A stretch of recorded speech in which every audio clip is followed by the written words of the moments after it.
And, you know, what the hell does that have to do with us? Well, if what I see as a potential of occurring in this market structure situation, if what I see, if this comes to pass, I don't want these sorts of problems to happen in our country. I mean, the Thais, they don't have guns. A large majority, I mean, they've got sharpened bamboo sticks. But Americans, they have AK-47s. So as bad as it got in Thailand, you know, I can imagine that if the you-know-what hits the fan, it could get a hell of a lot worse here. And from the perspective of 14,000 miles away, I mean, remember, I'm a market analyst, right? I look for trends. I look for trends. And the trend I'm seeing isn't good. And one of the reasons that I took this opportunity, for which I'm quite grateful, to come here and talk, is because I have actually been in touch with the SEC and I've offered my services to them as an experienced trader so I could explain to them what in the hell they're doing to these markets and how unstable they're making these markets, and they're not listening. So I figured maybe if somebody in the audience out there is a regulator, maybe they think that, wait, maybe Dinapoli's saying something that makes sense, maybe they might put me in touch with somebody and I can explain to them how that badly they're screwing things up. Maybe. For years, last 3 years I spoke here, I think it was 2006, 7, and 8, I did a presentation on the truths about trading that no one will tell you. And this had to do with how the markets are organized and how the markets basically are unfair to the small investor. And in a sense, that's what I'm talking about today, except today it's far more serious. Now, let me say something about the CME. Back in the days when I was trading I wasn't trading on the floor, but I was using the floor to execute my trades and calling down to the floor, we had a whole variety of exchanges that we could trade at. I mean, you know the names of the exchanges. I'm not going to list them for you. But let me tell you something about the CME. I did 95% of my trades at the CME. Why? Because they gave me the best deal. Not in commission price, but they gave me the best deal in terms of fairness. If I was due a fill, and I called down there and I said, look, what happened to my 475 order? We traded through it. We went to 480. In those days, the S&P went in ticks of 5, not 25. They would come back, they would research it, and if I was due the fill, they'd give it to me. Other exchanges, every time you put an order in, you knew you'd better have a container of Vaseline around because it was for sure that you were going to get screwed. There was no question about it. That was just the way it was. In fact, I'm not going to mention names, but there were some exchanges that almost went out of business because they felt that the exchange members were more important than the customers. So what happened? All they had was exchange members and no customers. The CME was a little different. Now, I was in Milan, Italy, doing a presentation for Intesa Bank, and I was up there and talking about some of the drawbacks of trading and how the markets are rigged against you. And I said, but of all the markets, the CME is the best. And when it came break time, this girl came walking up and she said, thanks so much for the plug. She said, I didn't know you knew I was here. And I said, well, who the hell are you? She said, I'm from the CME. So I had no idea she was there. And what I'm telling you is that, yes, the markets are unfair, but there are levels of unfairness, and the CME has always been the best of the bunch. And I'm not telling you that because I'm speaking for the CME. In fact, I knew MF Global was arranging this, but I didn't know who the sponsor was beyond that. Now, I'm going to give you the reason why the market crashed in 1987. I'm going to tell you exactly, no doubt at all, why the market had the flash crash, and I'm going to explain to you in one word why we have had hundreds of mini flash crashes since the 1,000-point drop back in May. One word explains it all. Illiquidity. That's it. That's it. That's the whole reason. Now, in order to go beyond that, we have to ask, why do we have the illiquidity? That explains. The illiquidity explains the motion. Now we have to find out, why do we have the illiquidity? The public is not so stupid. Every day since the flash crash, money has been coming out of mutual funds. Every day, okay? Public's not so stupid. The public realizes, hey, the markets are not fair. You know, the fact is that the markets have really never been fair. But in 40 years of trading, more than 40 years, I have never seen markets as dangerous and as difficult as we have today. That's the truth. That doesn't mean you can't make money in them. It just means that you better have one damn good trading methodology, and you better have the discipline to stick to it.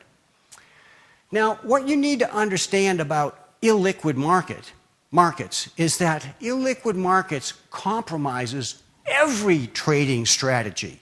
So if this gentleman in the front row is using integral core theory of trading, and he has an illiquid market, it's going to be diminished.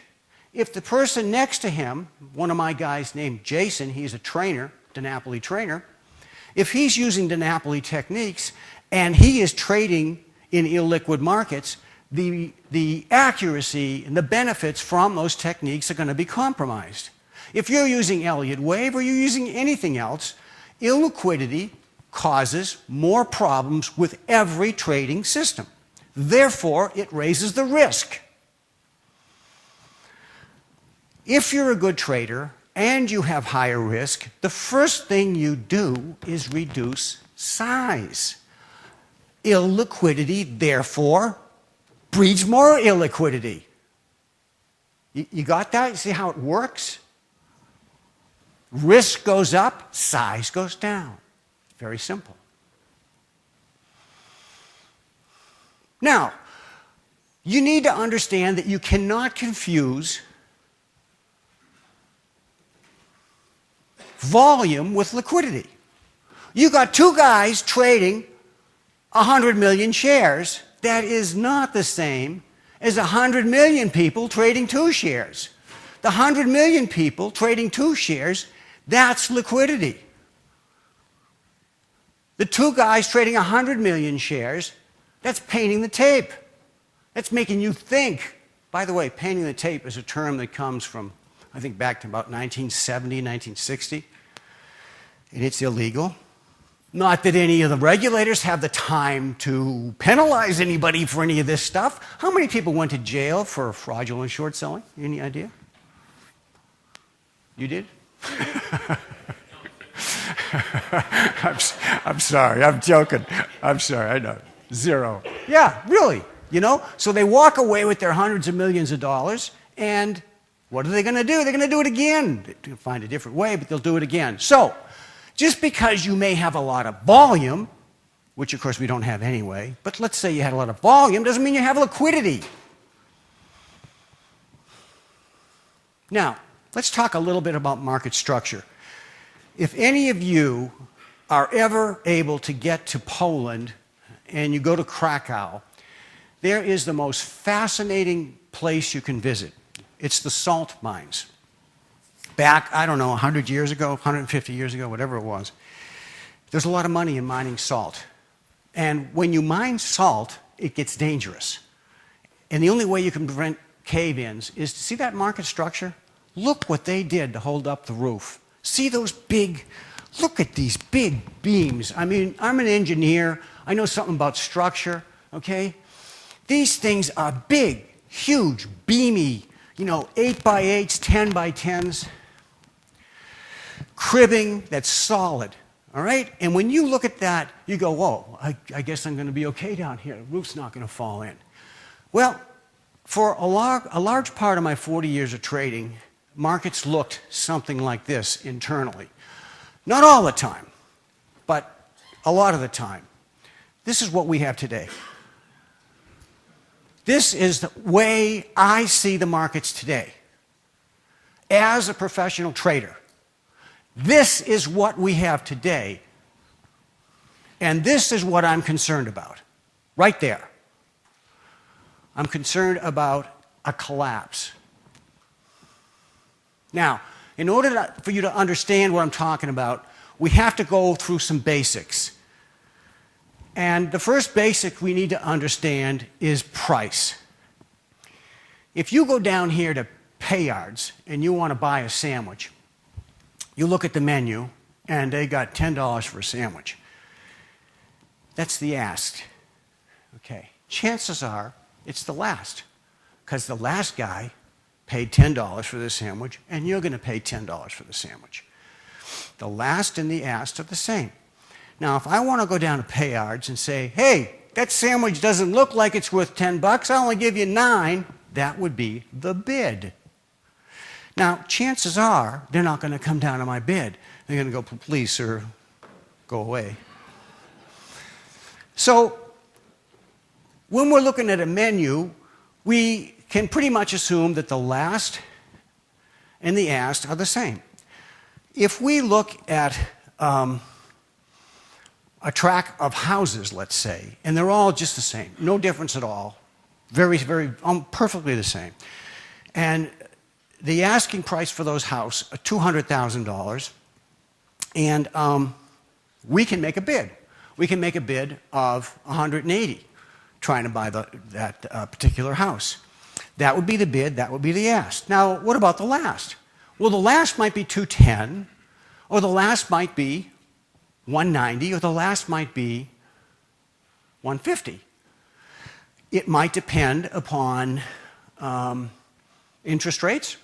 Was there a change? It might depend upon the number of units left to sell. Might depend on a lot of things. But the last, in this case, has absolutely no relevance to the next price, because the next price will be somewhere between the bid and the asked.